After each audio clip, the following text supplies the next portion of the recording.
Vice Chair White coming? I'm looking for it to split the 1 and the 2. What happens? Good time, just about. Where's little time, Miss White? She's on her way. Is she? Yeah, she's coming. La-ti-da.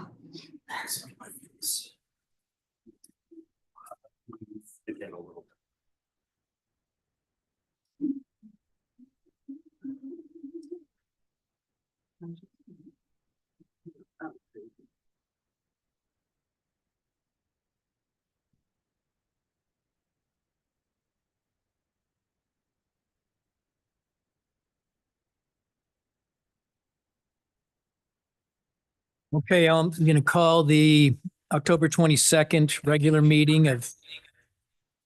Am I good to go? Yes. What's that?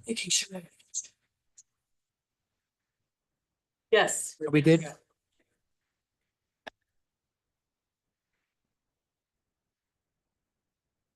I'd rather not hear myself talk. Okay. The October 22nd, Planning and Zoning regular meeting. It's also online. You can dial in at 719-359-4580, web ID 863-8055-0264. Let's do the roll call. Commissioner Houghton, Present. Commissioner Sims, Present. Commissioner Cowan, Here. Chair Waller, Here. Commissioner Sipperly, Here. Commissioner Connerton. Here. We have quorum. Okay, thank you. Okay, any conflicts of interest for the agenda tonight, even though it's really just presenting to us? Okay, seeing none. Next is the receipt of the minutes or continued to the next meeting. Also a quick item. Any comments from citizens appearing for items not on the agenda? It's like we have nobody here other than very important people out there. Can I move on to new items? So Ryan, are you up first with the infrastructure project updates? I believe I am on first. Hello, Planning and Zoning Commission. Name is Ryan Gordon. I'm the city engineer here at Glenwood Springs. I am going to give you a kind of a project rundown, a summary of what we have done this year. Let me share.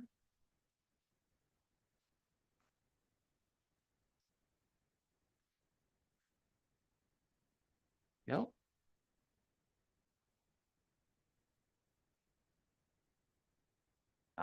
There it is.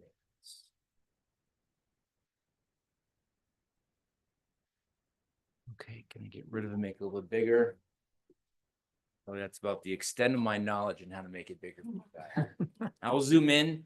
I wanted to give you, and I guess I got some nice pictures too to kind of talk about the projects. But again, I wanted to give you guys an overview of what we have accomplished and what we still plan to accomplish this year from engineering and public works. I'm going to go through, you know, we've done quite a bit of work. So I guess I'll start up in the upper left-hand corner. So the A-line break, the Storm King access we did at the end of last year. We also did the Storm King, or the A-line break over on West First Street. It's kind of more towards the center of the page, but both those were for emergency access onto onto I-70. If we go back to the top of the screen, so Oasis Creek Pump Station, that's a water booster station that we completed up at the top of Oasis Creek. That one is complete. The Devereaux Bridge, we redecked the surface of the bridge and made some structural repairs. That one is also complete.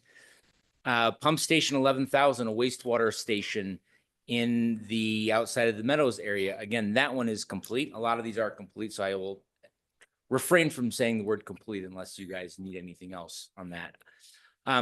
The debris flow basins mitigation project. So basins B through D is labeled on the screen. Those are about 95% complete. We have just a few last things to do, those projects were to mitigate the debris flow events that we saw last year. We have a grant from the NRCS to basically build up some basins. I got some great photos too. Really, these are to protect critical infrastructure. So namely going from basins B through BCD. So B was the interchange at Devereaux and Midland. Basin C was there to protect the wastewater plant, and Basin D was for our Cardinal electrical substation. Yes. Should we hold questions or till later, or how do you want to do this presentation? You might as well just throw them out. I'll let you guys decide. I'm game for whichever one to do. If you Okay. yeah, let's do questions as they come up for specific projects. How's Okay. that? So Well, I'll take questions on the ones I have covered so far. Does anyone have any? I know. I was actually wondering a little bit about one, yeah. How do we,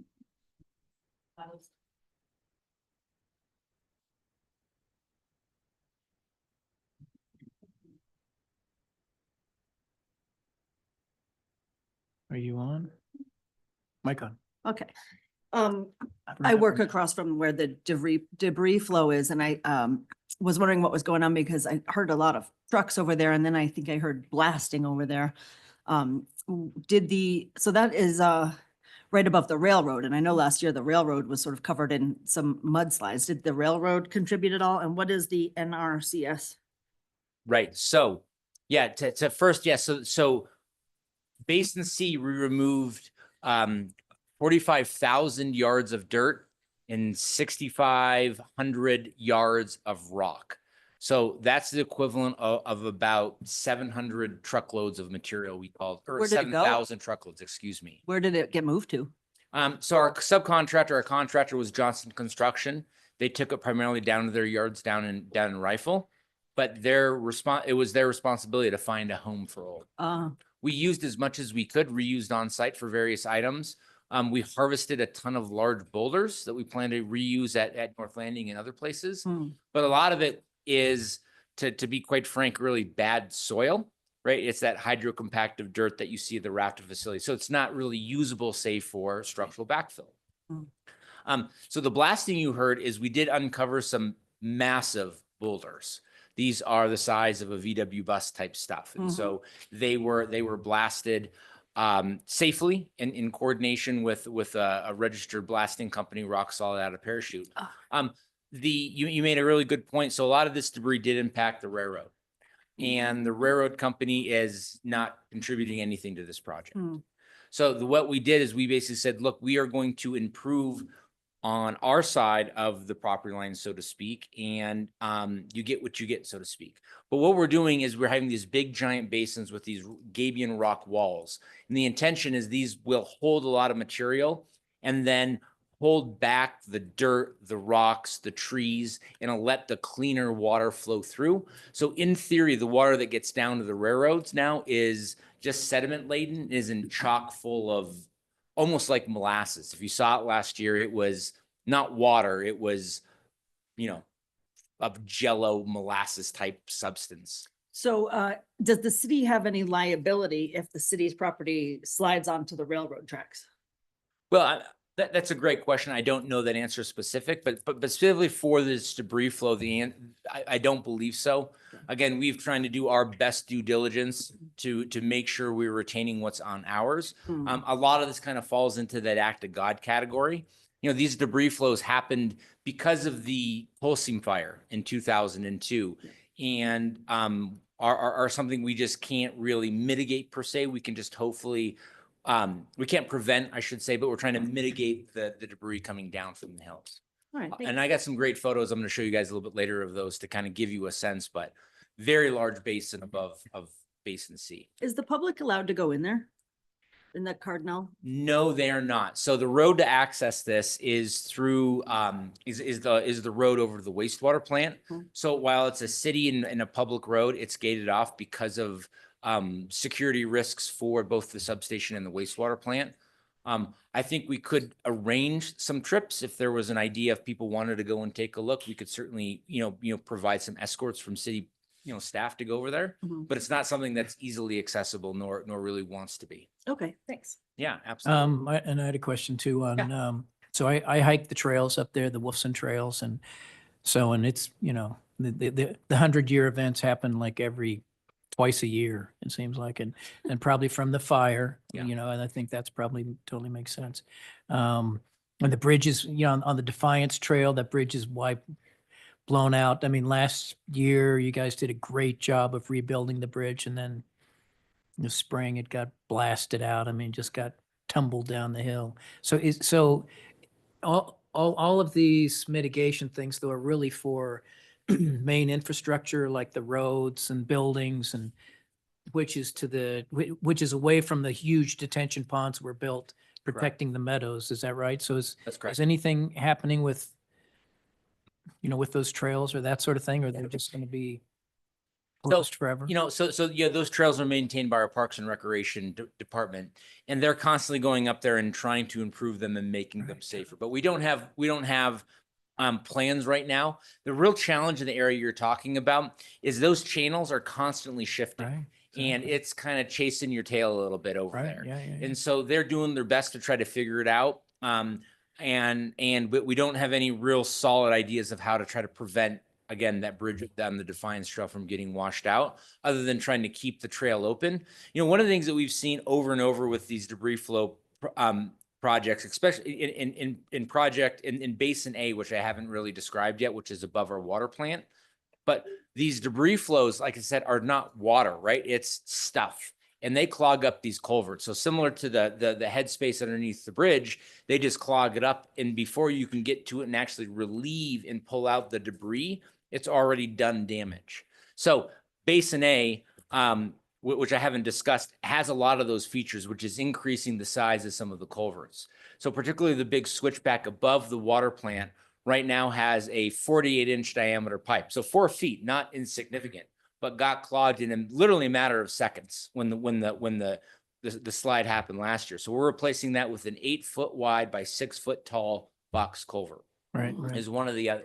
And the other thing in Basin A that we're doing, which is a little bit different than Basins B through D, is we're putting these debris flow fences, which you kind of see above the Bell Rippey project, kind of in the Glenwood Canyon. And those are really to stop and hold back trees and whatnot. And it's really remarkable hiking up that draw. There are hundreds and hundreds and hundreds of trees up there. And so, just part of nature. And so we're trying again to try to figure out ways to prevent it from damaging not only the water plant in Basin A, but it's also the whole Red Mountain North community. We kind of avoided a lot of the potential damages last year. But again, these are all really to protect infrastructure and the public as well. Yeah.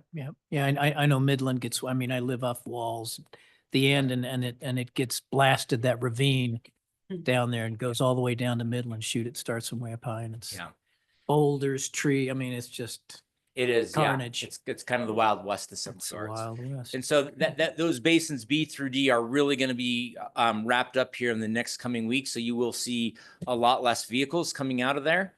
They've done a pretty good job, but again, it was an amazing amount of material they had to remove. So good job, by the way. Well, That's it. I well, mean, thank you. that's wicked. And Carolyn, you mentioned NRCS is the Natural Resource NRCS.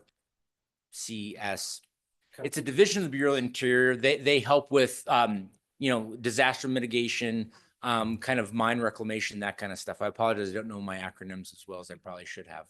I have a quick question for you. It seems like we're a little ad hoc tonight. We're just asking Well, questions. no, we're asking questions as it goes through projects. Perfect. So. So my project. question to you. Oh. Sorry. Sorry. I just went ahead and allowed myself to speak. I'm so surprised. So surprised. So my question is when like the water treatment plant and all of these areas were developed, RAFTA, I mean, did we know the scale of mitigation that was gonna need to be ongoing? Because this seems like Yeah. it's,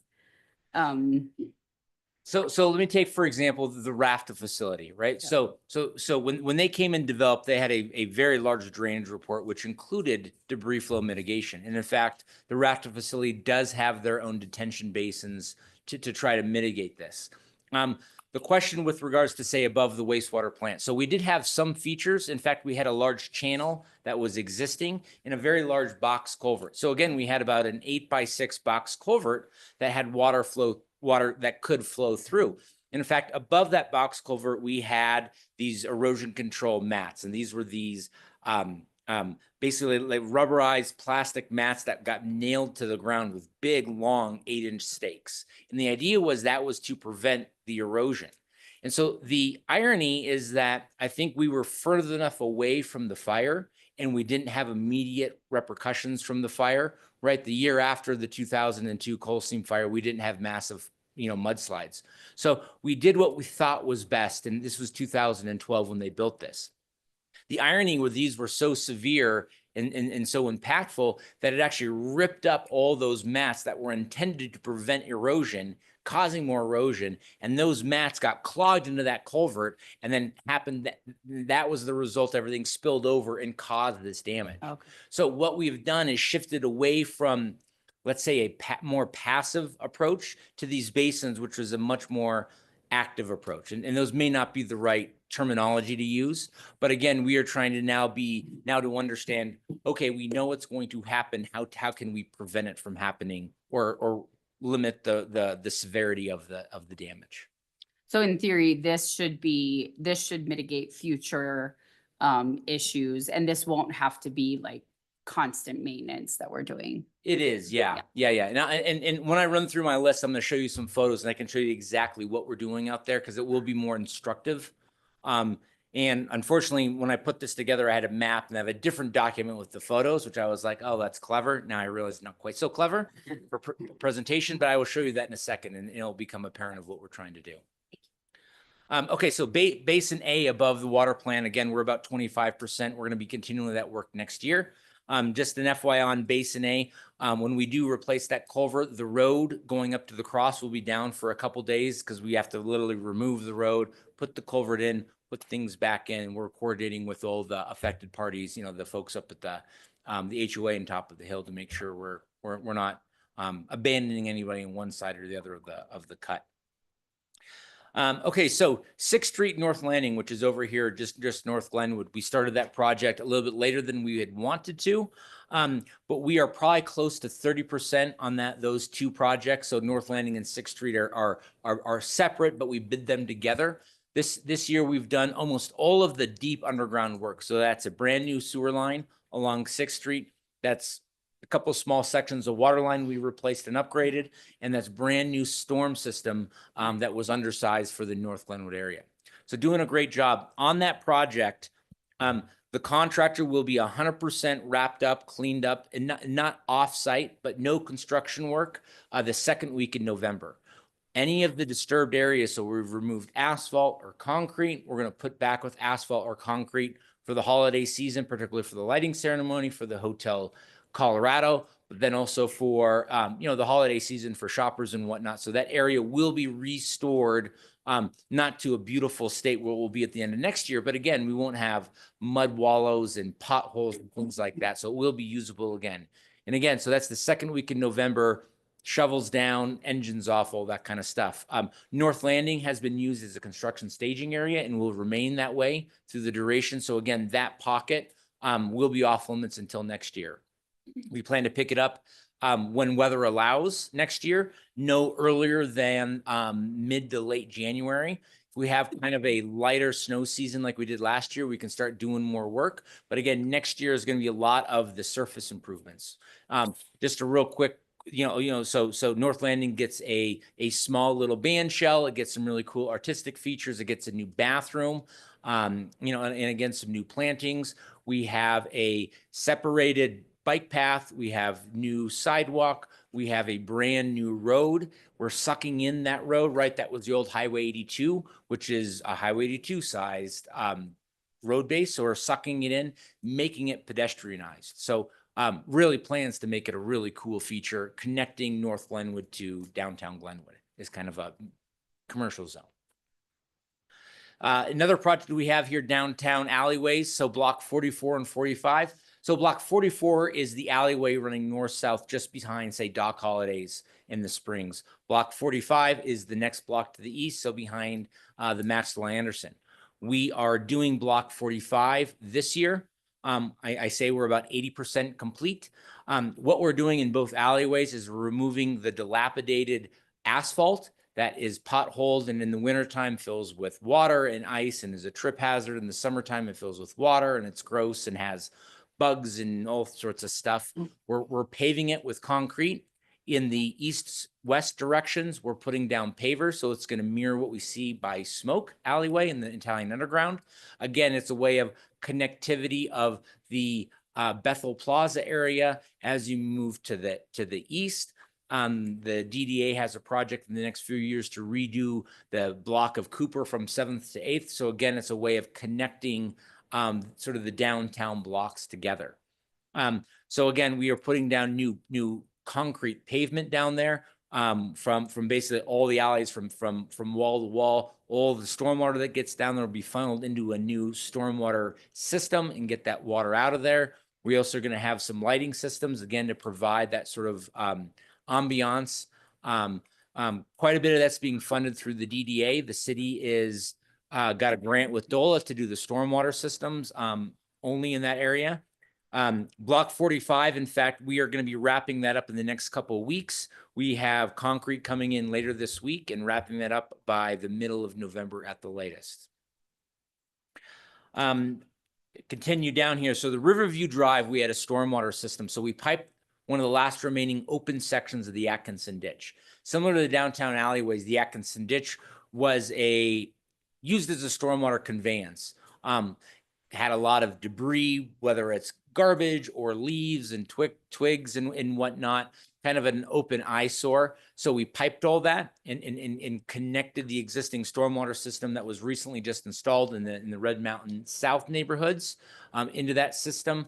Piped it over, revegetated the whole area. Looks great. I got some great photos to show you guys on that one as well. That one was funded through DOLA and through the city of Glenwood Springs. I'm going to skip over Blake real quick and touch on a few of our, let's say, general road projects. Most of our road budget this year went to Blake, which I'll touch on in a second, but we did have the opportunity to address a few of the roads that really needed some help. We did a full asphalt mill and overlay project on South Grand. So that's from essentially 23rd Street from Highway 82 all the way to 27th Street roundabout. Again, we removed 2 inches of asphalt and put new asphalt down. And then we had 2 chip seal projects on some roads that really needed some attention. So we chip sealed South Grand from the 27th Street roundabout all the way to the end of city limits, essentially out by the cemetery.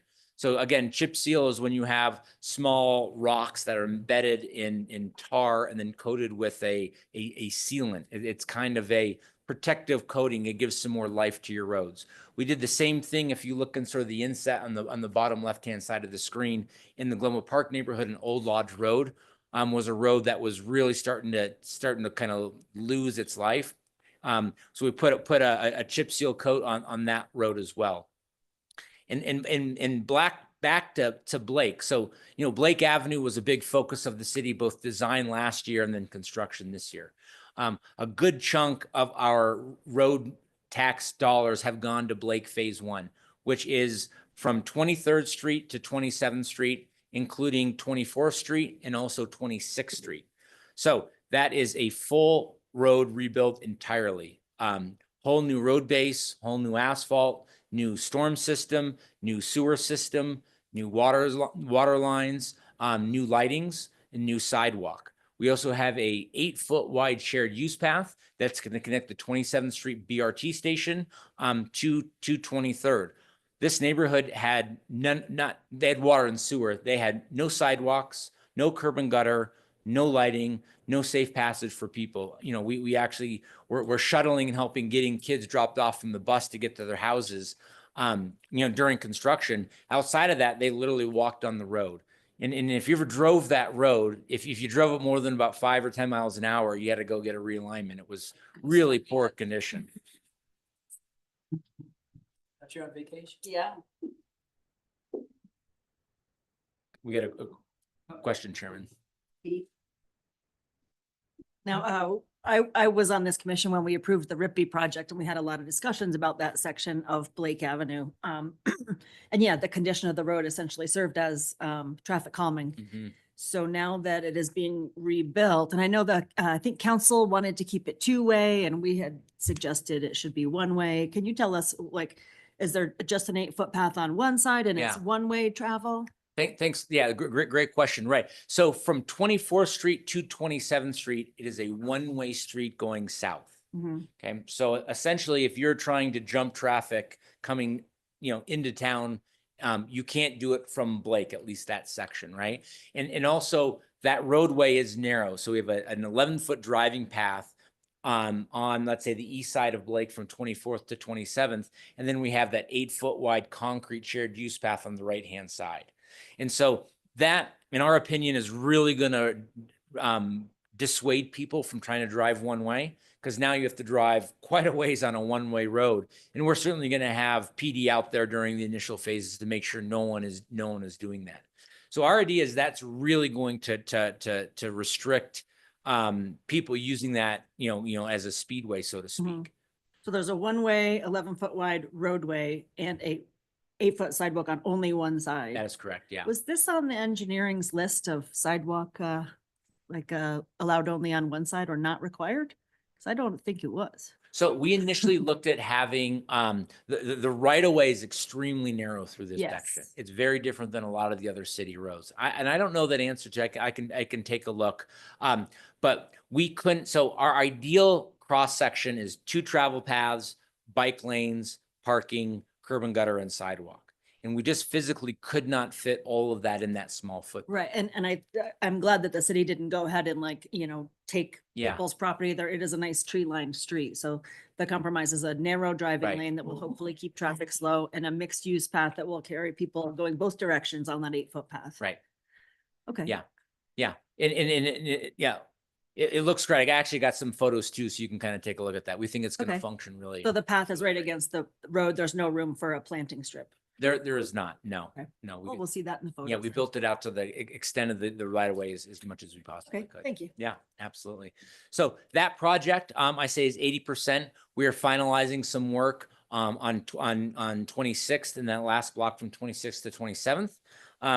They are currently pouring concrete for the remainder of the portions. We have asphalt scheduled November 5th.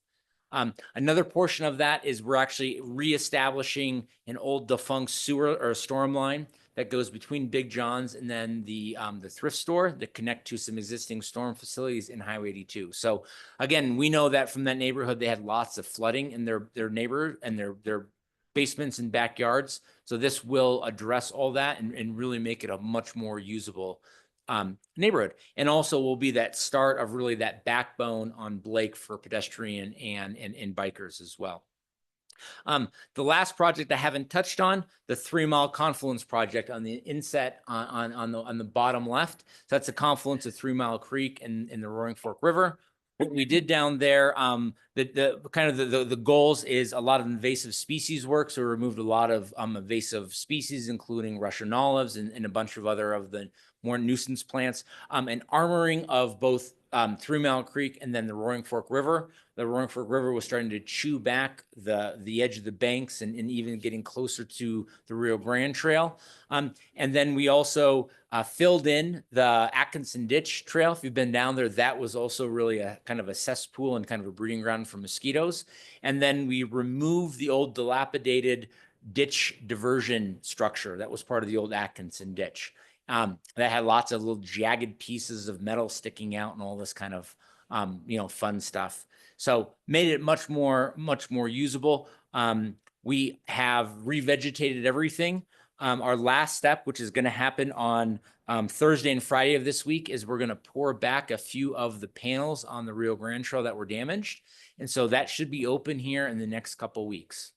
So with that, I'm going to stop sharing the screen for the map. I can always go back, but I want to get to a few photos as I promised here. Oh.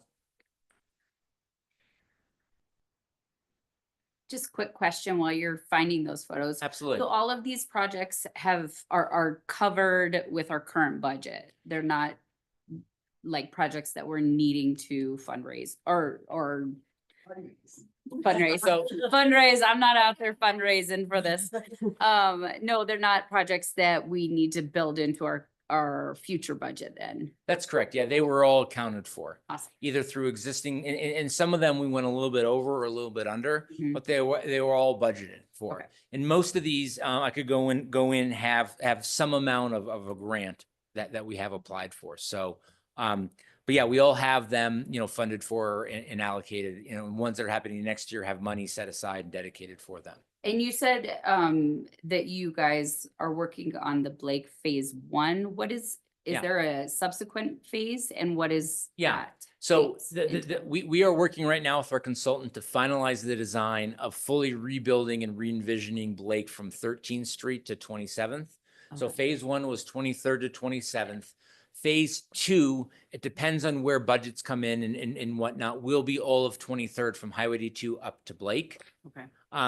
And depending on where it lands, we're probably going to take a chunk from say 13th to 14th next year, depending on dollars, or from 13th to Sayre Park, and then eventually through in front of the hospital as well, and in St. Stephen's Church and the school. And is So- the vision to make that stretch one way as well? No, No, no, okay. the only one way will be from 24th to 27th. The rest of it will be two-way, but we are looking to improve those transit, pedestrian and biking facilities in particular. So we are looking to have and expand the bike lanes in all those areas. And we are actually looking to have some more of those wider shared use paths as well in certain areas that hopefully will really connect the transit facilities and the BRT and other places to the rest of the system. Perfect. Thank you. And that's all the fallout from the town meetings that you had and what rolled out of that. That's correct. Yeah. In fact, we have a town meeting coming up on Monday, this upcoming Monday at Blake Street, CMC Blake Street, or Blake Center, I should say, on Blake Street, to present to the community our latest ideas and to finalize the plans, with again, those to be issued out in different phases as we come down through the next couple of years. Good. So what you're looking on your screen right now is almost pre-construction at 6th Street. Again, this is sort of a work in progress. So these are a lot less sexy pictures. Well, they are if you're a construction engineer, but a lot less from what you'd want to see as the final. So they just kind of project, photos throughout the project. So installing the sewer line, here's the brand new sewer that we have going in, manhole there. One thing unique to show on this, you're saying, well, why look at this? But we ran into day one, the old Highway 82, which was a 10-inch thick concrete surface that we had to chew through. So day one, we had change orders. So that's the nature of the project. And we're finding lots of interesting things in this old corridor, given that was the Highway 82 for 100 years or so. So it's been interesting digging. Like I mentioned, brand new storm system up here. Here's the folks putting in new storm and forming up the manholes. Old dilapidated water line. This is a 6-inch water line that we're replacing, upsizing that to an 8-inch water line. One thing I want to stress is whenever we're doing projects, we want to replace everything underground as much as we can. And so again, we replaced everything here. There's some electric, some fiber, some Comcast and CenturyLink lines that we're replacing too. So again, we only want to dig in the road once if we can do it. Hey, Joey? So my presumption is as that area gets developed more, some of those older buildings will need to be remodeled and redeveloped quite a bit. Do any of these infrastructure improvements kind of keep that in mind? I presume that people need to replace their own water lines, their own sewer lines to the main. Yeah, right. So the cities, what we do is we replace everything to the right-of-way line, essentially the property line. So we're doing that with both water and sewer where it needs to be replaced. The space between the right-of-way line and let's say the building front obviously is private property. And so the building owners are allowed to do what they want to do. And as they come in for redevelopment, they will make those choices. The DDA has set aside some monies for the next year in their grants to look at what those kind of look like in the interim before, say, Sioux Villa comes in, if they ever come in and redevelop, what does it want to be? Because right now, the parking in front of Sioux Villa goes from that pull-in parking to on-street parallel parking. So there's a space between the newly formed parking and their storefront that's going to be something for those tenants and the property owners to decide whether it's, on-street dining or something else. But again, that's the process. And again, we are replacing Right. everything up to that property line. So when they do want to upgrade, they have brand new stuff at that point. That's great. And I'm just kind of thinking of, because I presume most of those buildings will need sprinkler systems if they're upgraded. And Correct. so that will be a cost they incur Yep. individually, right? That's correct. Yeah. Okay. Again, so that was 6th Street. Again, we're in the middle of construction, so I don't have a lot of real fun, sexy photos. I will come back next year and we will have wonderful celebration when it looks at the end. I mean, Okay, who Carolyn? doesn't love a good sewer line? Yeah, I was wondering, like through here and on Sixth Street, are you gonna be undergrounding all the electric? So a lot of the electric is undergrounded, but yes, we are, Yeah. right? Everything we're putting in new electric will be undergrounded. And so that's a good, I didn't mention that on the alleyways, but it's a good, this is an alleyway photo right now. And we are undergrounding all the electric. One of the things was taking off everything from the poles and putting it underground. So both block 44 and 45, we are doing that. We are taking off Comcast and all the communication lines and all of the electric and putting them underground. So So cleaning up. cable, telephone, everything. Correct, How yeah. how does that affect business owners along these streets? It doesn't at all. I mean, there's a small disruption of when we switch over and pull Huh. new conduits and cables. But it hasn't affected them and won't affect them. There will be a minor shutdown. Yeah. One thing that happened in the alleyways was there's a dilapidated sewer or a gas line that we had to replace. So there was some inconveniences to the property owners when we did the switch over. But when we exposed the gas line, Black Hills came out and looked at it and, fell off their chair because it was a high pressure 6-inch line that was about ready to fall apart. So again, our goal is replace everything once when we can. Mhm.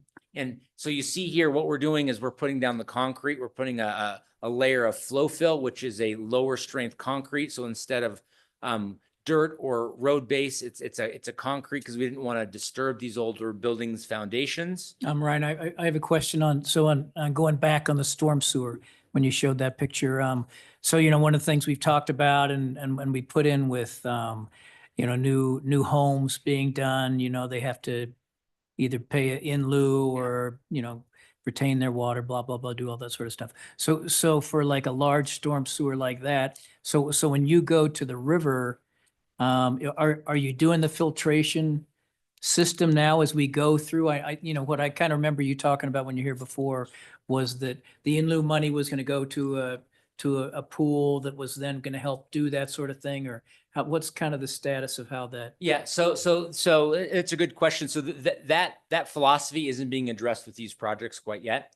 We do have a step that I think we need to take, and that is we are mapping all the stormwater basins and coming up with a stormwater master plan, which will then look at that filtration and whatnot. So this project is not including any of those features, nor any of the ones that we sort of described. So it's really just a replacement, upgrading It kind of is. thing, getting ready for that Yeah, kind of thing. and Okay. we definitely absolutely will, because that's definitely one of our long-term goals here as we move forward. Okay. So for now, this stormwater goes into the river untreated, unmitigated, like spaghetti situation like the 30s?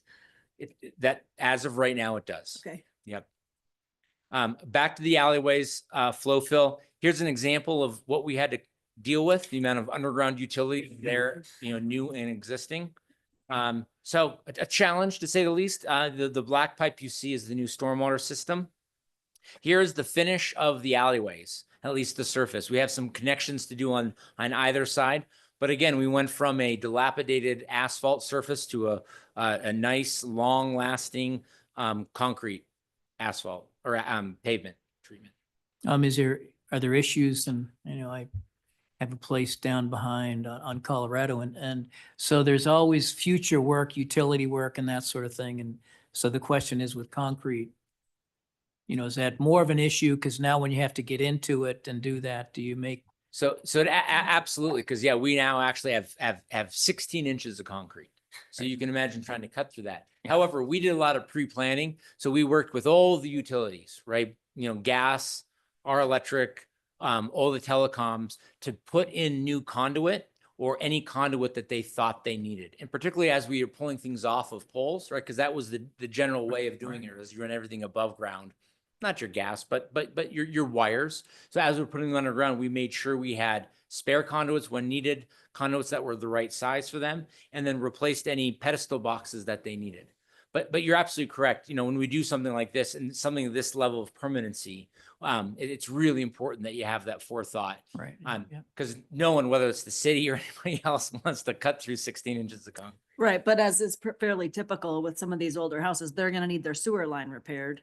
So that concrete's gotta go But- in order so, to tap no. into the new sewer. Good question. So sewer and water is not served, is in the main streets, is not in the alleyways for these businesses, For these couple of blocks. for, right? for these alleyways, Okay, yeah. correct? Yeah, right. So Okay. those would be in say Cooper, 8th Street or otherwise, right? So Okay. that would have changed our methodology, Mhm. to say the least, but since we didn't have to contend with readily replaced materials like that, sewer and water, we didn't really have to worry about it. Or for example, we do have one running east-west. During this project, we relined that sewer. So we have now a 50, 60, 70-year lifespan for that new sewer line. So there's less of a chance that any of the existing businesses along these alleys are gonna need to disrupt this concrete. That's correct, Okay, yeah, great. yeah. Thanks. Okay, this is Basin C, so the big basin. These are taken last week, so we made some more progress. You can see where this gentleman is standing on a gabion wall. So these are baskets filled with rock. Here's the baskets again with these rocks that are permeable, so water can flow through them, but retain those big rocks, logs. Big basin, so big slope here. The channel here is called a Reno mattress, and again, that is a reinforced rock gabion basket. When the water flows down there, it's not going to erode out. So the water can get down into the basin safely without causing more damage. This is Basin D. So this is over by Cardinal Station. And so you can look at, there's this kind of circuitous berm that's running up the slope. The idea of that is as debris comes down, it's going to hit that berm and to be deflected into the basin that we've prepared. At the bottom, we have a concrete bottom with a grate to allow the water to flow out. And then the blue pipe that you see is a standpipe. So when we do clog up that basin grate, water is able to rise up to that level and then spill over while we can get in there and clean out that grate, right? So it's kind of a belts and suspenders approach for the wall. At the discharge, we have a riprap, so a rock line channel that will run from the discharge of that basin then to the outlet, which is again under the railroad tracks, and then eventually to the Colorado River for this one. This is Basin B. Again, you can kind of see at the back end, the gabion wall at the end. Again, this whole basin is there to retain a bunch of water and debris and allow it to flow out either through the grate at the bottom or the overflow, or again, if it fills up, it can actually permeate through that gabion wall. Similar to the other ones, we have, again, this berm that will deflect water as it comes down away from the road into the basin. Here's one just looking kind of down into the basin. So pretty simple, but pretty effective. Give you a sense of how big this one is. So again, their size to retain the 100-year storm events from these basins. So Blake. So here's existing conditions of Blake before we started. Here's essentially the same picture, the same view, basically now. Sidewalk. Right? So no sidewalk on the right-hand side or on the west side. Kind of dilapidated asphalt. Nice new sidewalk. We're gonna have new lighting here, new pavement. Again, before a massive asphalt here. So we're defined down where the roadway is. Kind of looking back the opposite direction view. Here's that sidewalk we saw. On the left-hand side is going to be where one of our lights will be. Looking down 24th, again, 24th had no sidewalks, no curb and gutter. Put in- The only question I have, so from doing this, but before there was parking on both sides. Yes, So now parking is just on one side, is that? we I mean, do have that's- some parking still on both sides, but it is restricted. And so when we upgraded the road and we had to meet current standards, some of the areas that had parking before, again, there was no curb and gutter, so you could just park wherever. We now have these bulb outs. So there's a little bit less parking. So I think in total, we did remove a handful of parking spots. Yeah, no, I mean, I'm good with it, but That last slide. Yep. The one before this Sure. one. Yep. That one. Yeah, so that's just pedestrian, that's not a lane. That's just a pedestrian walking area there. Was That it? is yeah, correct. the Yeah. concrete. Okay. It's No, two-way not for the first sidewalk. walk. Sorry. So the black next to that red car there, that's for walking or bike lane? This is, these are travel lanes and this is going to be it's 8 foot wide. So this is can be used for both biking and walking. So then 23rd to 24th is still two-way then? Yes. Okay, Correct, yeah. that's, Sorry, thank you. yeah, let me. Thank you. That's 24th. Now here's the one way heading down. You can see the back of these tree trimming trucks again. So we have this big wide pathway on the right-hand side. Right. And then a fairly narrow lane for vehicles. Here's looking again, still down a little bit past those vehicles, and you can see the narrowness of the lanes and the big wide sidewalk. Okay, my confusion was Yeah. that 23rd through 24th being two-way. Yeah. So here's that Riverview storm. So this is before picture. You can see the Atkinson ditch on the left-hand side. Here's what it looks like afterwards. Again, we buried pipe in there for stormwater, made it clean. We replanted with native seeds. And we're gonna irrigate it for a couple years to reestablish it. Here's kind of looking the other way with some vegetation. Again, no more ditch over there. Atkinson Ditch Trail down at 3 Mile. Again, this used to be an open kind of a cesspool with standing water. And now it's backfilled with material. We have a stormwater collection system in there for any groundwater. But again, we're going to reclaim this and vegetate this. So it's going to be much more usable space. Here's looking from the Rio Grande Trail upriver. Here's 3 Mile Creek. In this area used to be that concrete headgate that I mentioned that has been removed. Again, revegetated. It'll take a couple years to kind of get back to sort of native. But again, we ripped out a lot of the non-native species in this area. About the cesspool and the backfill, is this not riparian vegetation? So this was an open ditch. So there was no vegetation at all. What was the ditch made of, The ditch was an open ditch full of water. right? So there wasn't like plants growing in it and alongside of it? Well, I mean, there were some, but there really wasn't a riparian zone by any stretch. Okay, It so was- it wasn't a wetland at all? It was not a wetland. Okay. No, it was not. No. It was more of a hazard? We're going to replant this with natives. Uh-huh. And this won't be the riparian through here, but it could be oak, it could be something else. Mhm. But we are in these areas and it's a little hard to see. These are, you know, kind of evergreens, but I think we planted 3,000 willow plants in the Mm. area to reestablish it. And again, removed a lot of the invasive species, a lot of the Russian olives and whatnot, Siberian elms as well. Yeah. Were there, do you expect any impacts on wildlife? Like were there critters going down there to use that water, or is it just as easy to go to the river probably? Yeah, it's just as easy. So we don't anticipate anything. We did all this work outside of the fish spawning season. We had Okay. specific requirements through our permit. Uh-huh. So we don't anticipate any negative impacts. In fact, we just anticipate positive ones because we're creating a better system overall. Mhm. And less mosquitoes for sure, and Less less mosquitoes, soggy, stagnant water. better bird habitat at the end of the day, less impacts from boaters.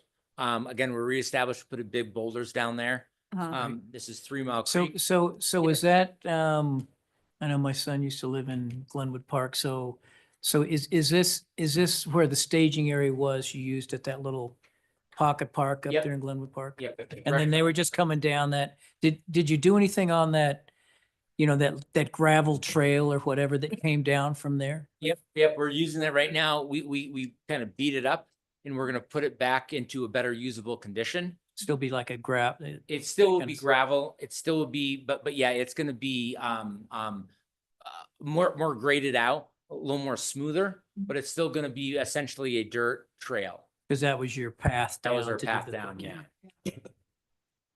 A few kind of other photos down there. Here's that bridge that you were talking about heading up that way. Again, we use this as a way to get big machinery down. We revegetated it and reestablishing it. So that's my photos. That's my presentation. I think anything else is sort of the close up. We got a few last things to button up this year, but we accomplished a heck of a lot this year, to say the least. One question I have is, and I'm sure it's been a project going on for 20 years, but is the South Bridge, and I know that's not an infrastructure construction project yet, but what's the status of that? Yeah, well, it absolutely is an infrastructure project. I put it in that category. What we're looking at doing is we are planning to have final contract construction drawings at the end of September of next year. And looking to go out to bid soon after. And my goal is to have shovels in the ground January 1 or close to it of 2026. We have a big milestone coming up in a couple of weeks. We're going to get the 50% design of a lot of the redesign efforts that we undertook. At that point, we can finalize our environmental documents. And we are looking towards moving with right-of-way acquisition here in the near future. We're talking to our other stakeholders about certain things, and we're working with a few other entities about trying to, close the funding gap. But we are very much encouraged that this Southbridge project will be happening in the very near term. Yeah, good job on that. I heard about the bridge, the change on the bridge and how Yes. you did a lot of cost engineering on that. So value engineering. So good job on that. Yeah, I mean, So- to kind of, not sort of speak over, but to kind of toot our own horns, we changed the bridge, we got rid of the tunnel and a few other things. And so far we've cut about $25 million from the Good project. job. Wicked good. We have some more that we're planning on doing. So stay tuned for more costs. So are infrastructure projects like the ones we saw, are those shovel in the ground projects, not ones that you're planning on? Is that, when, for what you presented for 2024? Right, yeah. So, like I said, shovels in the ground projects, we certainly have next year. So 6th Street North Landing is still going to be going on, the big project. More Blake Avenue work. We're going to wrap up the alleyways work. We did take kind of a year off from our general mill and overlay chip seal projects because we consumed most of our road dollars in Blake. And so we plan to kind of hit a few of those. But so I would like to say next year is going to be light in construction, but it certainly is not.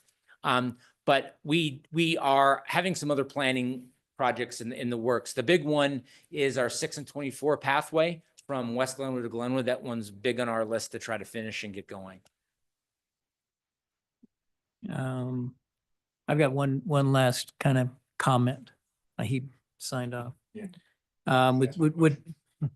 Would be, I think, that a lot of work was done, a lot of good work.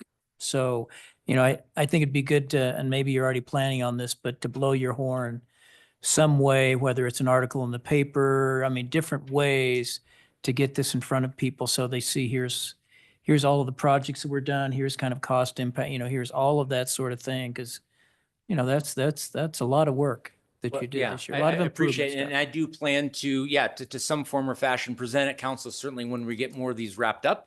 When we get most of these that should be done in 24 are done and kind of have a year wrap up. Cause I agree, we've done an amazing amount of work that should be celebrated. Do you know what is our funding gap with Southbridge at this point? So right now, so in the next, say 6 weeks, we're going to have a better idea of what it's going to cost. Right now, we think it's somewhere between $80 and $85 million. We have somewhere in the range of $69 to $72 million. So we have a $10 to $15 million shortfall right now that we're looking to figure out. So we're working on it with various grants and other agencies to see where others can contribute and participate in that And, project. and would ballot A go towards some of that South Bridge? Zero. Oh, Ballot A would fund absolutely zero of Southbridge. yeah. Southbridge is entirely being funded and we're planning on a budget process. Any monies through our A&I fund Mhm. and the grant monies that we've received and absolutely zero money is planned. In fact, if ballot A 2A would, you know, Matt Langhorst, Public Works Director, has a long list and priority projects. Those are what's going to be focused on, whether it's 2A money or whether it's current street tax money. So none of that would be used for any of the facilities at all. Even though some of the facilities out in Southbridge Airport Road, for example, is an existing road, but again, would not be used by anything from 2A money. Thank you. Thank you all for your time. I normally don't go very long, and so I appreciate you giving me the time to talk and certainly do it. Good job, Brian. We didn't ask so many questions. Well, we're not real smart, so we have to ask a lot of questions to figure things out. More questions. Yeah. Yeah, sure. Okay, thanks a lot, Ryan. Okay, Emery, I think you're up next on the historic preservation overview.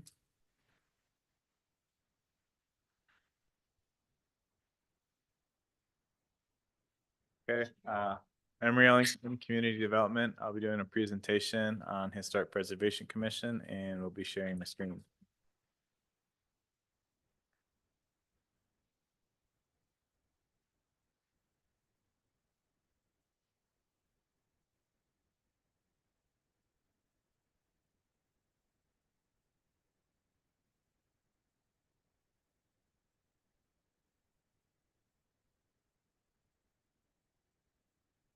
Okay, so as one of the commissions within the city, we have a Historic Preservation Commission. One of the members is actually on Planning and Zoning Commission. Carolyn is the chair.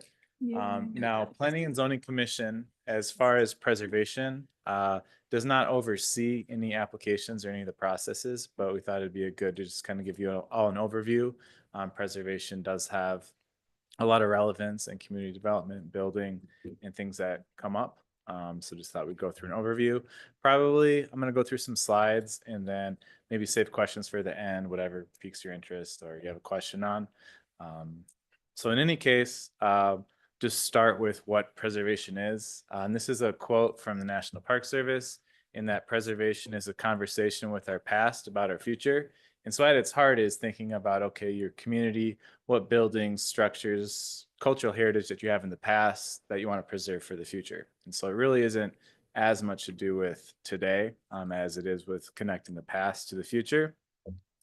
And really the way that preservation came to be important is that in the 1960s, you started to see a lot of demolitions of historic structures, expanding downtowns, freeways, just demolishing old for new.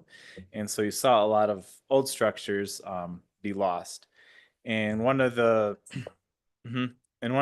probably biggest demolitions there was demolition of Penn Station in New York City. And so that's actually where Madison Square Garden is now. But they knocked that down in the 60s. And then all of these basically led to the federal government passing the National Historic Preservation Act. And so that created all the processes at the national level. And so that's where you get when someone says it's on the National Register, this is the legislation that created it. And so you have each level of government. So at the federal level, Department of Interior, National Park Service. And so that's when things are on the National Register. And then this legislation also created at a state level, your state historic preservation office. So every state has one. And then finally at the local level, it created what's called a certified local government. And so Glenwood Springs is a certified local government. What that means is that you have a preservation ordinance, you have an active commission. There are some trainings that are required that the commission attends to maintain that CLG certification. So within the state of Colorado, there's 127 governments that have ordinances about preservation, and only 67 of them are what are called CLGs. So basically, you have federal, state, local. So that's just all the people that are currently on the Preservation Commission. Similar to you all, they serve 3-year terms. So in code, commission duties are set out. This is all code reference. These are kind of neat. If you've ever seen the fire insurance maps, at around the turn of the century, fire insurance companies would map everything. So you can go see, and this is of Glenwood, so what different businesses used to be located in different places. So anyway, one of the main roles of Preservation Commission is to oversee local landmarks and historic districts, which I'm going to explain a little bit more about in a little bit.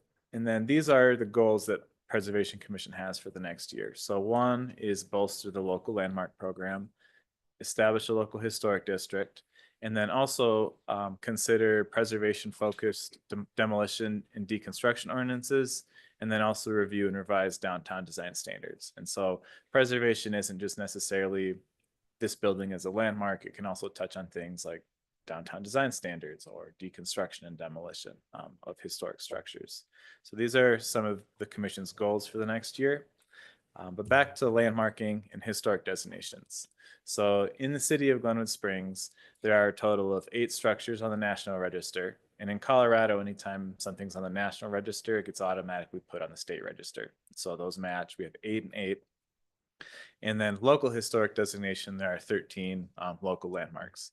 And an important thing to point out is the process. So if you have a building and you wanted it to be on the National Register, you would make your application to basically the Park Service. And that is who would have oversight of if you were to go do anything with your building. Here in Glenwood, the way our preservation ordinance is written, the only thing that gets reviewed at a local level is a local landmark. And the process for that is you would submit an application. It would get reviewed by Historic Preservation Commission. They make a recommendation for City Council, and then City Council would make the final decision on whether something is a landmark or a district. So that's just the breakdown of 3, again, different levels. So any structure or building can be on the national or state register. If you have a group of structures together, that's when you have a district. And then again, any alterations or demolitions of a national or state register building are not subject to local oversight. There are some, so if you are an owner that you have a building on the National Register, you do have opportunities for federal tax credits. So potentially if you altered your building, you could be putting any tax credits that you have at risk. But again, that's not overseen at the local level. And again, you can have a structure, individual structure, or a whole group of buildings. So this would be an example of a historic district. And then again, at the local level, that's when you have an individual structure or a group of buildings making a district. That is, the application comes at the local level, approved by City Council. As far as eligibility, a building or buildings have to be at least 50 years old, and they have to be significant historically or architecturally.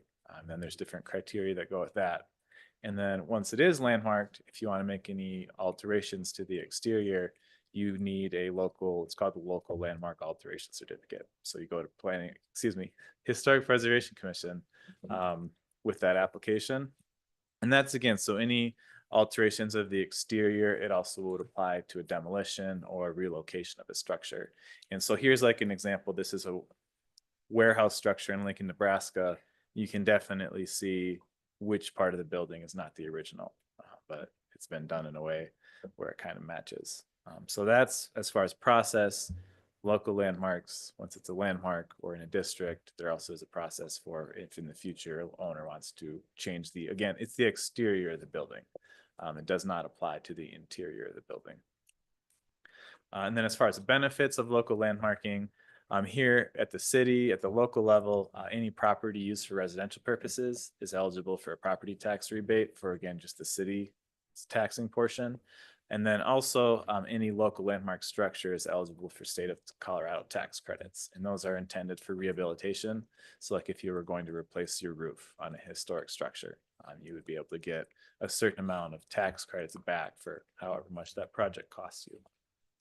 So Maria, I have a question. Sure. So for local landmarking, so let's say you just have the local Mhm. tag on you still get a state tax credit. You have to apply.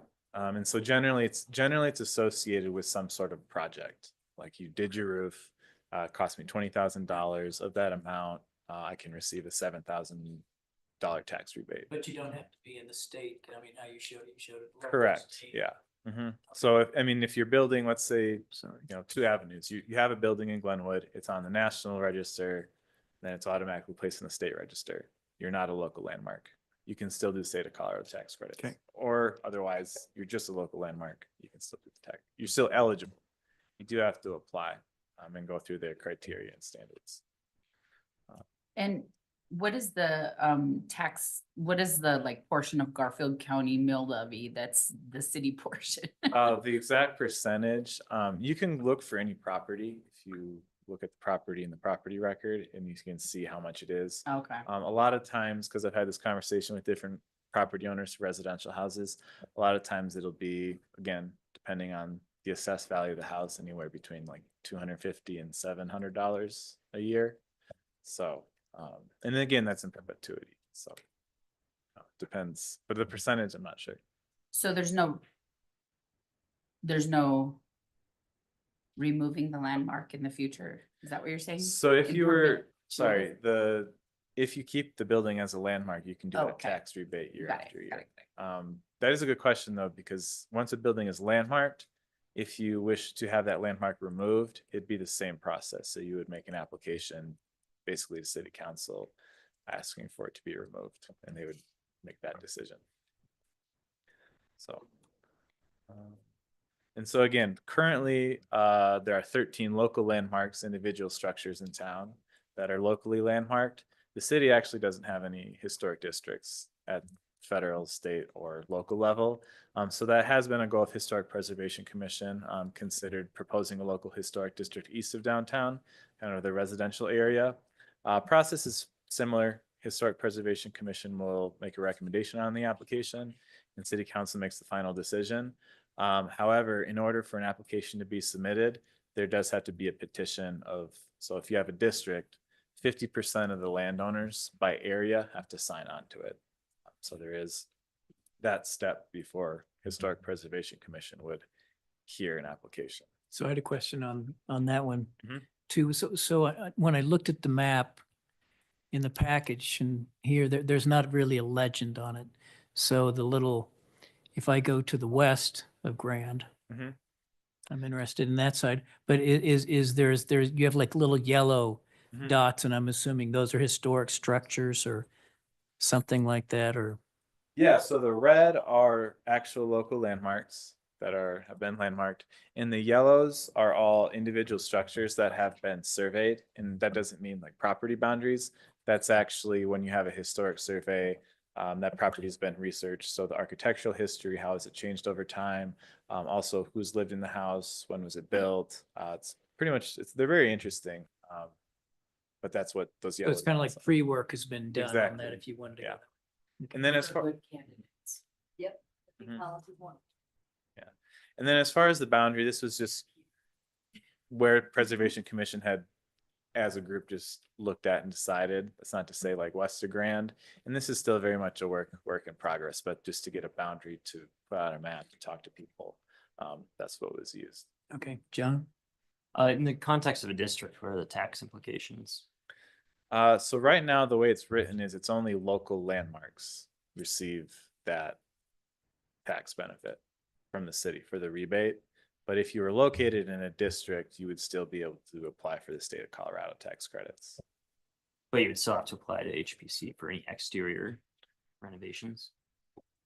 So currently, we don't have a district. And Mhm. so the way it's written is if you are in a district, you would. Now, part of making a district is there's also an element of, okay, if you're in a district, you can have a structure that contributes.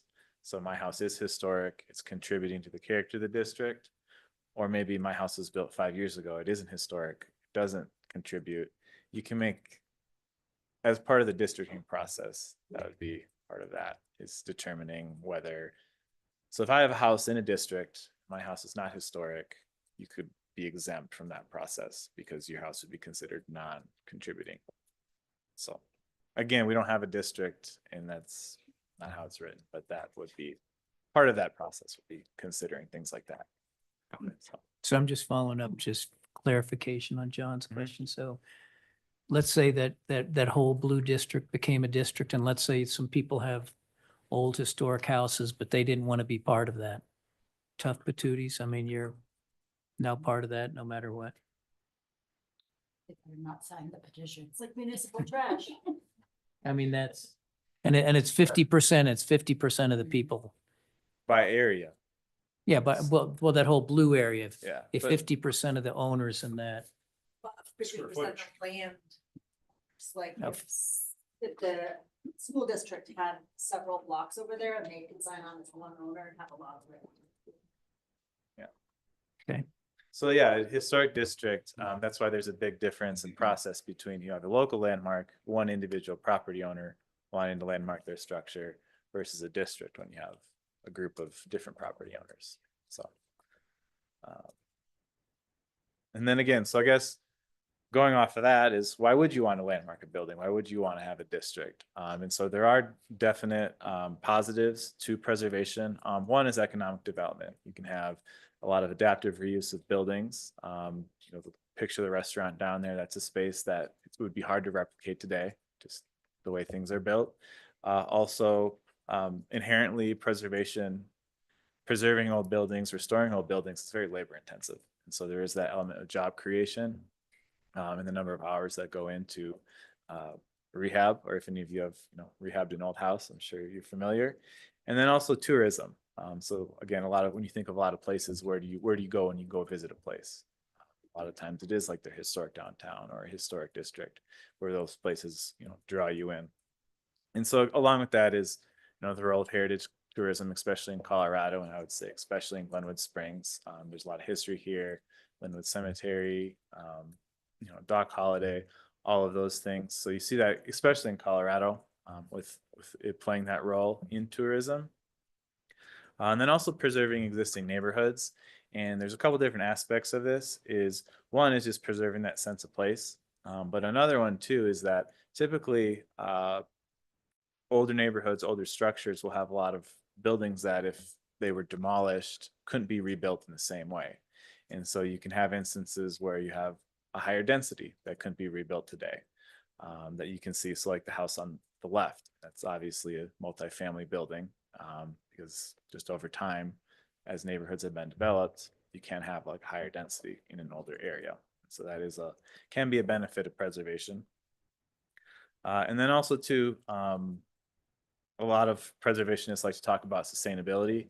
You know, an initial thing is, oh, old houses, they don't keep heat, they're not efficient.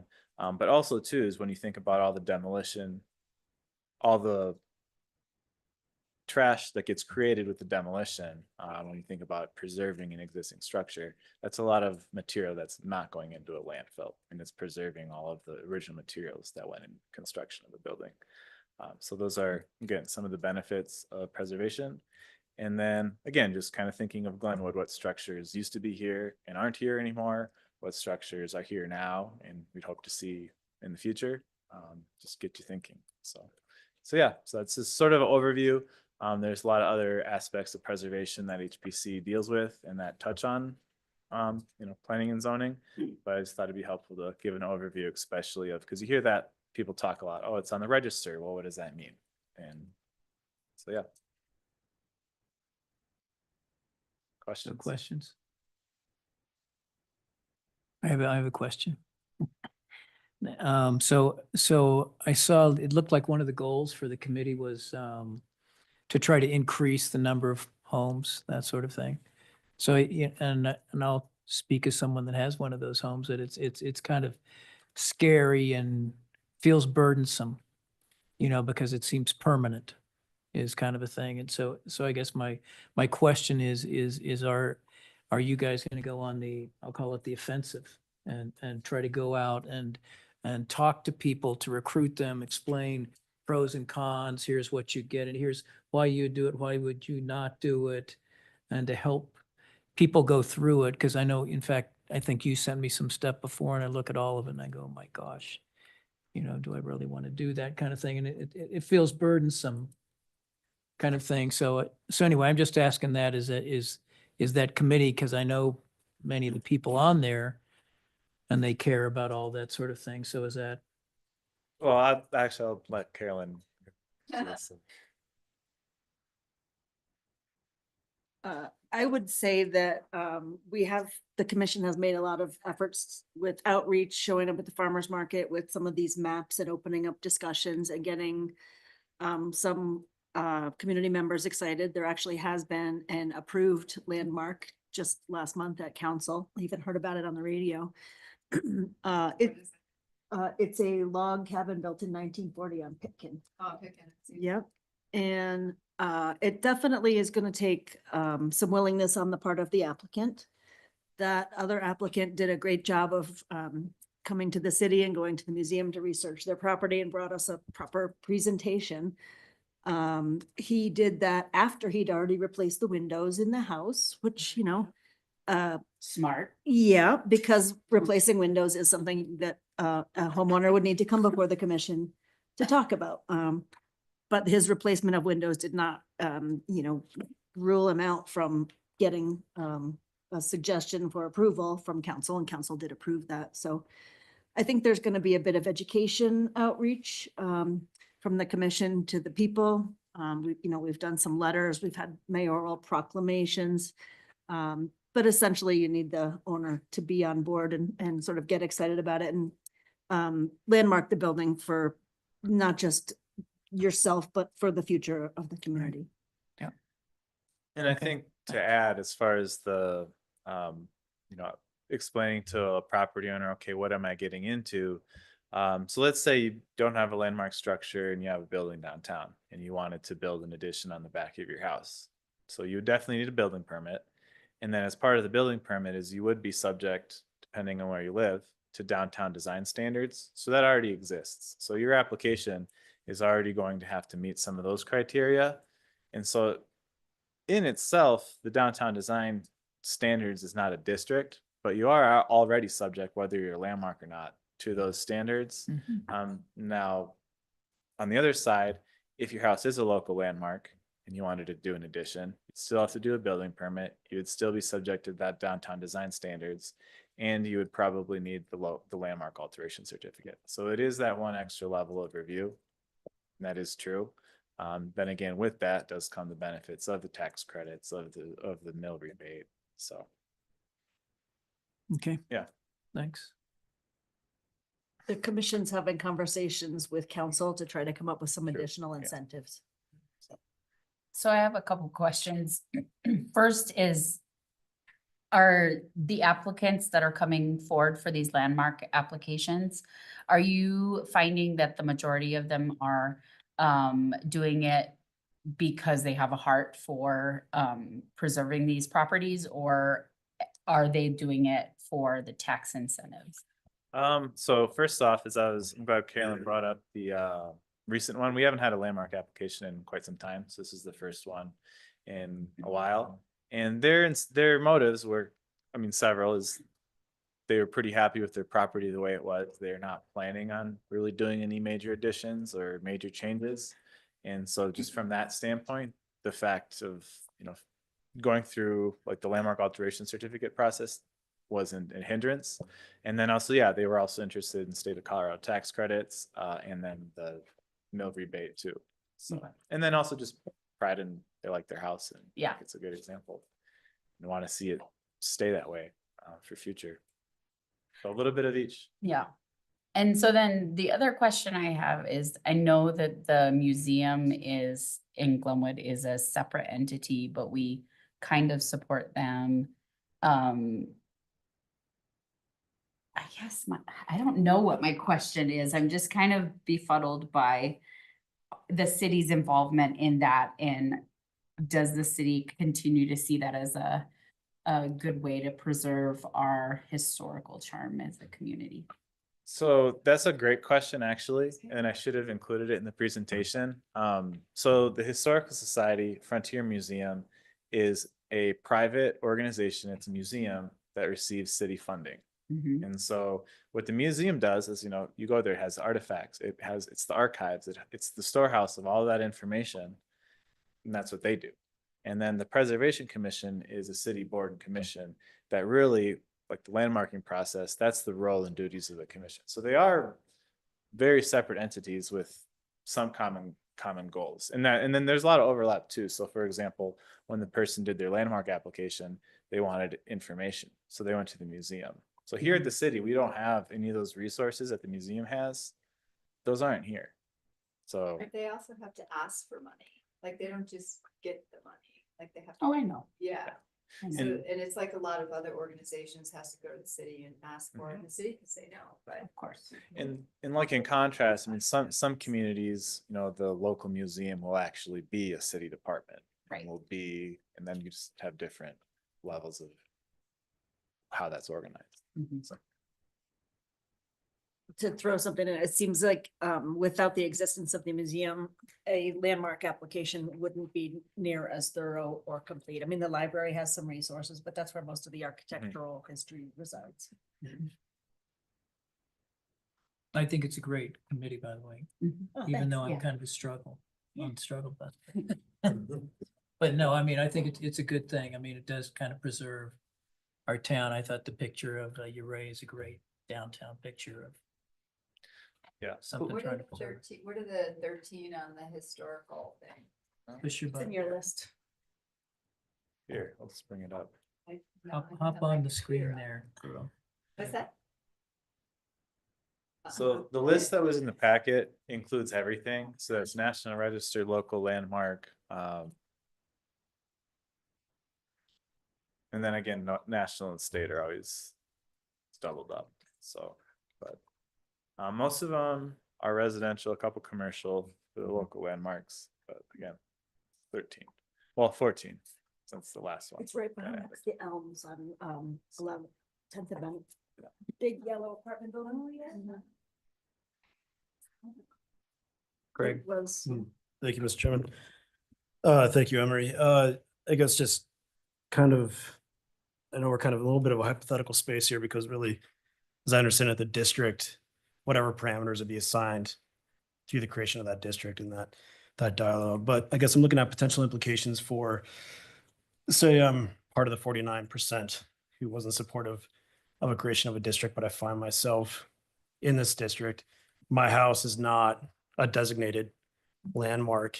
Am I implicated in going through this process, even though it's not a designation of being part of the district?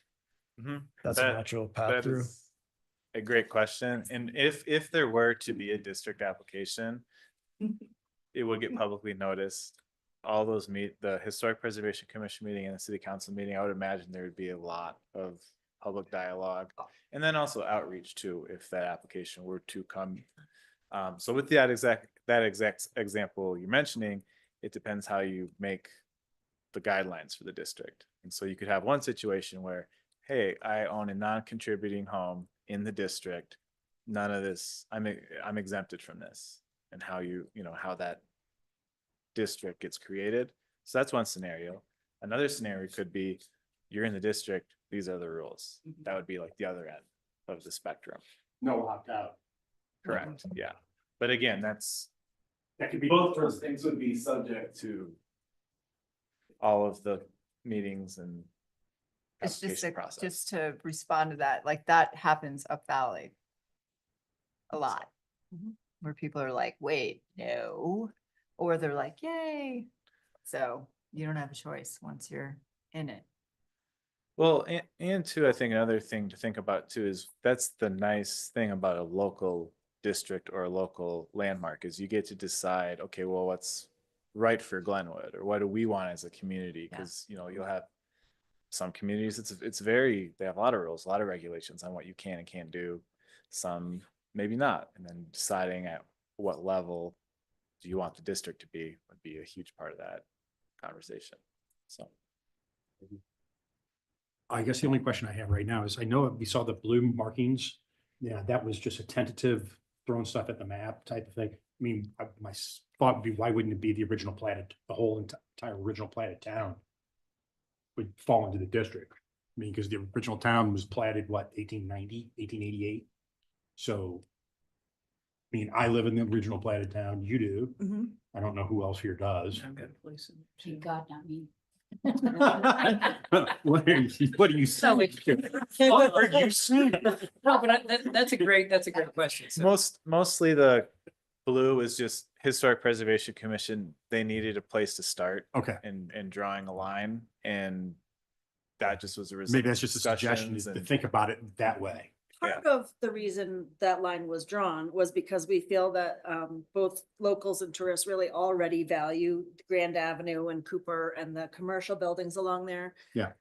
It's the neighborhoods that seem more at risk now due to increased property values and development pressures. And part of what we were seeing is, you know, some of these old houses that weren't even in terrible shape being torn down and something new being constructed. So before the whole, you know, before this happens everywhere in town, the effort is to preserve what makes these neighborhoods special. And also looking at where there were existing local landmarks, and then also where properties already had a survey done for them. And so there was a lot in that general blue area that already had a survey done and were already a local landmark. So that was another. Initially, that blue thing was a whole horseshoe that went around, and we even looked at a part of North Glenwood and we're like, oh my gosh, that's a lot of property owners to talk Sure. to. yeah, but it does seem like Colorado and Pitkin down a ways is, I mean, to Matthew's point. And- Yeah. I mean, I'm not It's amendable. pulling. And a district can be as small as, you know, you could have, for example, like 3 Sears houses that were built all from kits, 1900, and they're next to each other. That can be a district. Mhm. So, again, the idea is the district is more than one. So- Right.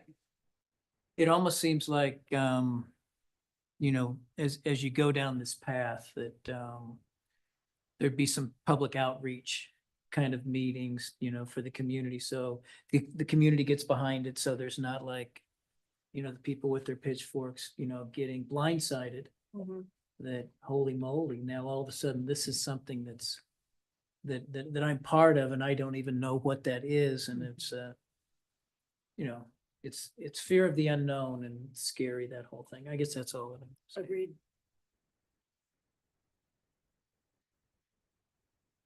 Okay. I have one more. thing. Oh, yeah, you didn't come up there. Imagine that. Oh, Come on again. Okay, okay. I'm sure the Taylor House is on there, but I think that the Taylor House is a really, really beautiful example of, is that just an individual landmark, or because it's multiple properties within one? Is it it's not a district then? It's just a one landmarked property. That is yeah. So it's actually not a landmark. It's on the National Register. Okay, So it's not a local landmark. I'm not sure the history of that building, but it was put on the register in 1986. But the idea is it'd be one property. and one parcel. Think of it as or- I mean, I know it's been split up to Yeah. individuals, but but that was after 86. Yeah, but it's beautiful. I mean, if you guys have been in that building, it's lovely, and they did a really nice job preserving the exterior.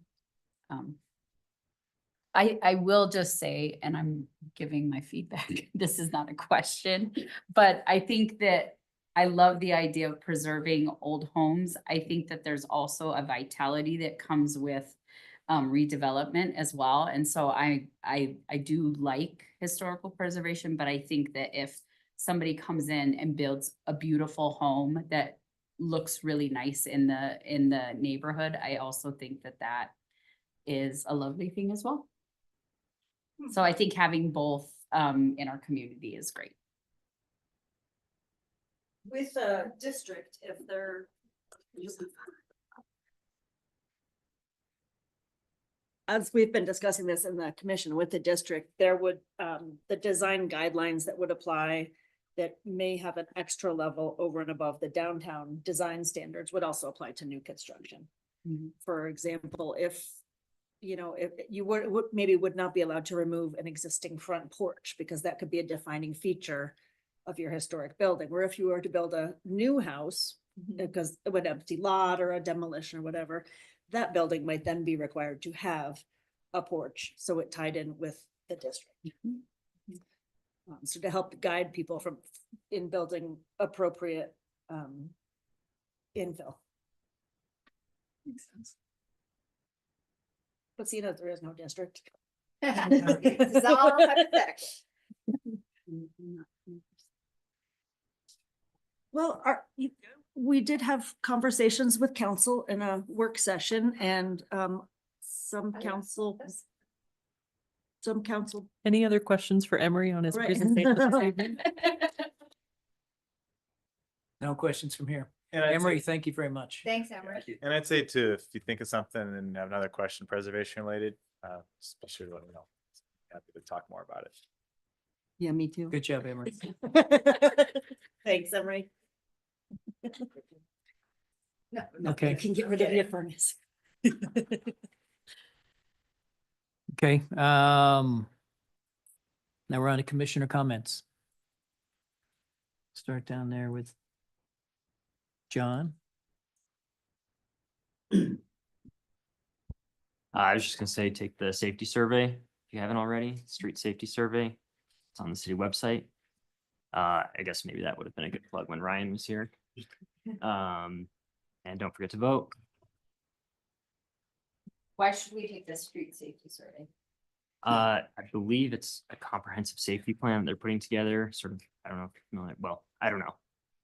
They're putting together a comprehensive safety plan and they want to know where their pain points are currently in the city. So for pedestrian, biking and driving and transit. And a fun thing is you can drop pinpoints of where you've experienced traffic woes that you would like to help inform. So Do that. it is a great opportunity and thank you for promoting that. Yes. And you go to the city. You know, we have a lot of QR codes around City Hall and I believe that there are things on our website for it as well. It's a banner. Yeah. I don't get many emails. So there's the survey itself and then there's also the map where you can drop where you've experienced traffic. Safe activity. Unsafe activities. Yes, please help us know where improvements are needed. Headline page on COG. True, I want to. Okay. Matthew, I was just gonna reiterate what he said, go to the map, drop the pins, it's important. I'm sitting downtown having dinner the other day at Rocky Mountain Pizza, so I got blow through stop sign twice in a matter of like 15 minutes. And it's just like, because the stop sign is either hidden or blocked, or it's too dark and you can't see it. And yeah, that was about it. And everybody have a great October closeout here.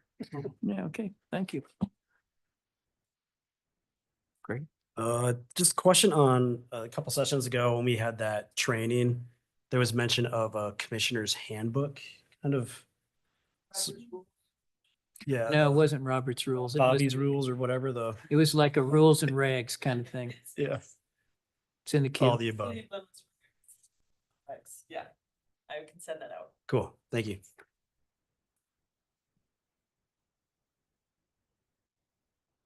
I'm gonna go to Amy. Oh, whoa.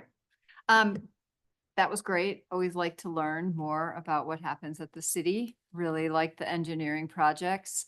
And thanks for the plug on the survey. I took the survey. I really like the map because, you know, Highway 6, that's where I frequent going down there a lot and, you know, going through, you know, lakes and going around a lot of really dangerous things. It's going to be great because if you look at the pin on the map, so many people have pinned that road, you know, especially if you travel down there to go to the middle school or something. So, yeah.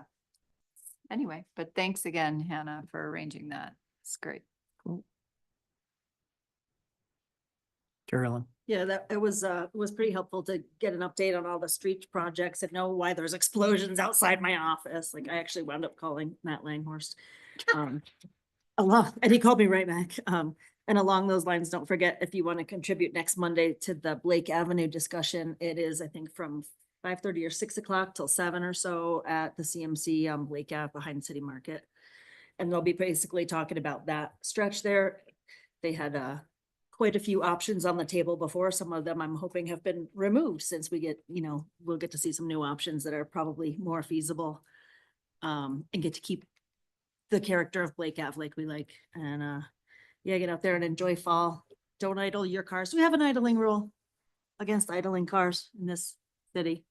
And So, yeah, I thought so. So, yeah, don't idle your cars for too long. All right, thanks. Thank you. Hannah, do we have? I know we have buffer zones for marijuana facilities. And I know that Colorado passed laws about like psilocybin stuff that's coming up. Do we have anything in the code that is going to direct where those facilities can and cannot be? We have to write that code Let's do it. That's my It's comment. on the agenda. Excellent. We have a timeline from the state that we, so we're aware of the deadlines Okay. that we need to start having those conversations by. So it is upcoming. It's likely going to start somewhere in 2025, but probably not until the second half. And then how many facilities will we be able to have as a city? Those are regulations that we You are don't going know to have a yet. lot of discussions about. Okay, okay. Yeah, everything is kind of up in the air Okay. as far as that. So when we do start discussing those, we'll bring what the state has as far as very similar to how marijuana was. What the state it. comes out with, they'll have a lot of regulations that they're implementing, and then we'll go over what authority we have within those to tailor it to City of Glenwood Springs. So none of that's implemented yet. It's Nope. 2020. We're gonna make special parks. Exactly. Thank you. Toadstool seats. Toadstool seats. Great. Alice in Wonderland. Exactly. White Rabbit. Yep. Okay, I'm sorry. I have one more thing to say. I have so appreciated all the new art in town. And can you remind me, what is our in lieu fee for developers on public art? It is, Sorry, I'm totally quizzing you. so there's a specific set of applications that it applies to. So not everything has to Right. pay into that. And then it's a percentage of the square feet of a project, Okay, 8 cents. 8 Wow. cents per square foot. 8 cents per square foot. And is it density related or like a certain units and above have this option to pay art? No, it actually relates to the specific types of applications that are required to provide common open space in our code. So that's a list. So it will be residential, it will be some commercial. And then Okay. city projects also are subject to a percentage as well. We held ourselves accountable for our capital projects. Well, I really appreciate all the artwork. It's beautiful. You can take credit for that. I can't. Okay, I have a couple things. One is I think that the information meetings that we've been having groups come in here is awesome.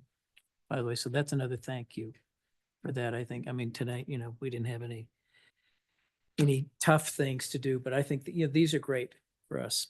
The other thing I have is we had a joint meeting, P and Z with city council a few weeks ago, 5 years ago, I don't know, sometime within the last month. Yeah.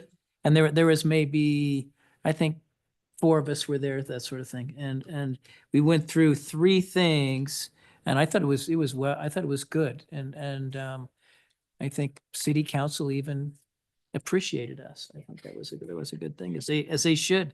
And what we talked about, one was we talked about lighting standards, which kind of came out of that hotel at the Meadows Hotel.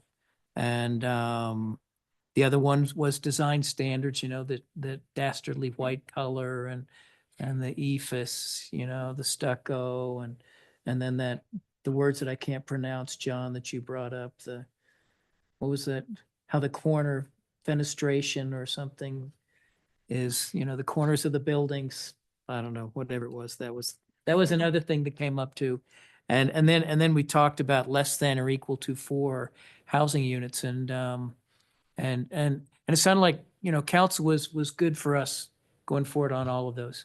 So, and I don't want to go into any of that now, but it seems like that could be a future item for us to kind of talk about. Because how I kind of heard that was back to us to maybe come back to something with them. And when I say back to us, it's probably back to you guys. And then you kind of bring that back through us, kind of is how that works. But is that kind of how the next steps would be? Yeah, absolutely. Okay. I thought it's good, by the way. I thought it was a real interactive thing. Yeah, so- I appreciate everyone who was able to make it. I didn't ask for the whole commission, but just because that can get kind of crazy, but thank you for those that took the time. It's valuable to have council give you some direct feedback and kind of discuss some of the issues you guys have brought up throughout the year. And that is an annual joint work session. So I'll try and be more on top of it and let you know sooner for when that will happen in 2025. So are we going to do work sessions? I mean, did you mention something about that? Like we used to do a We've year only ago done- or Used to, we've only. we done did a like couple two. of them. Yeah, we did a couple of them. Like the housing or just- Did everyone get a chance to comment? I have some of these items in my own comments, but I didn't want to talk over. Did every commissioner get a Yeah, comment? I think they Okay. did. So yes, council, the joint work session was great. Thank you for that. You know, staff has written down all the things that came out of that. One of the things I really want to kind of highlight for you guys, I know I've mentioned it before, but I want to bring it home what we're doing currently in community development with Tyler EP&L. And that's enterprise permitting and licensing. And so we are doing an overhaul of how we process every permit that comes through community development. And we're programming a system so that it's more transparent and user-friendly and really creates more trust in the department, in the community, and really is a system that will allow someone who doesn't really know a whole lot about our permitting process or the building permit process or how to build a deck and make it more clear and user-friendly so that we're improving that relationship. It's incredibly important work that we're doing right now. But to that end, we are overloaded with onboarding that program. And unfortunately, it means that we can't get to some of these fun things in a short amount of time. So I just want to mention that of like, this is coming. This is a February go live program that we're working on. And it's an all hands on deck. Staff is taking 2 to 3 days of our 4-day work week in meetings from 8 to 4 p.m. to program this system. It's a lot of work and a lot of brain power. We're very excited about it, but we might have to hold off on some of the items that we've discussed with council. It's on our agenda, but work sessions and things like that are, you know, they do take time to prepare so that we get you guys the most up-to-date information so that you can make some of those decisions. Might take a little bit of a back burner until we get this system live, which is, again, planned for February of 2025. It's so exciting, though. Great, that's great. So, And know, that you I- guys I- are I have going a to spread question. the word. So I have a question on that. So if we have, you know, like a meeting tonight where we don't have any planning applications or that sort of thing, is that something we could use as a work session or are work sessions non-public noticed sessions or? Work sessions would still be publicly noticed. Yeah. And, you know, staff does have to put quite a bit of time into work sessions to pull best practices, other jurisdictional examples. You know, you guys getting together and talking about a topic is great, but we want to provide you some direction so that it's efficient. And that you achieve the goals that you want when we're meeting. So I just mentioned that to say, like, the direction from council was great. We've got some ideas, fire suppression systems and making 4 units easier. There's a lot on that to digest and we want to do it justice. But I just wanted to mention that we do have a lot on our plate. So it might not be, you know, next month and we might cancel some months just to allow so we can get this out the door. Because once it does, it's really going to, I'm going to use the word revolutionize the way that our department handles permits and make it so much easier on the community. You know, we receive a lot of feedback that it's challenging to submit a building permit if you're inexperienced with it. And then it's not a clear process. And that's something that we want to change. So we're really pouring our heart and soul into this program. And so I just want to, you know, give that notice that we have all the things you guys want to do. You're ambitious and you will continue to do great things, but we might take a small break while we get this out the door. I am happy to announce that we have hired our community development technician again.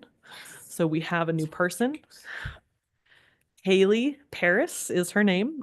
So she is our front desk person and she's handling permit coordination and all of that and getting back to people in a more timely manner, which was extremely challenging to do while we did not have a building permit technician. So that helps us out a bit as well. Also, I wanted to mention for you guys, taking the surveys and things. If you're not signed up for notifications from the city, I would highly encourage you to do so because surveys like that come out in a notification or notifications that there will be blasting in West Glenwood and to not freak out when you hear it. That also comes out in a notification. A lot of information that the city sends out if you just sign up on the website to get notified, and you can choose from a suite of options of the things you'd like to get notified about. So that's a great resource. And then thank you for the reminder on the P&Z rules and regs. As soon as I can find them, they're coming to your email shortly. As far as November meeting goes, we have some shuffling around on applications, so I'm not quite sure if we've got anything solid yet. I'll let you know as soon as we do. Site visit.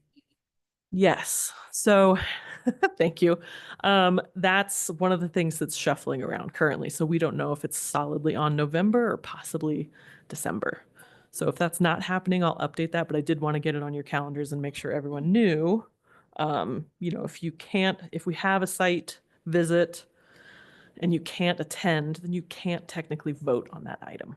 So I need to look back and see. Thank you for everyone that responded. You guys are pretty quick on that. Maybe. I think so. Might have been away. Let me see. Let me see who's. 16th. It is the date of our next P&Z meeting, which is the 19th of November. Remember, November and December are slightly altered to avoid the holidays. Though we're not always successful in that. P&Z site visit.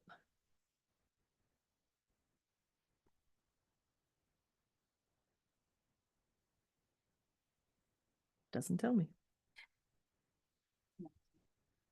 No, I mean like as far as who responded. It's in my book. It's in my book. I think I responded. We have 6 that have accepted and 1 tentatively accepted. So that's all of you. So all of you have responded in some form. Thank you. Excellent. That's all I have. Okay, we're adjourned. Site visit. You got it in there. You responded.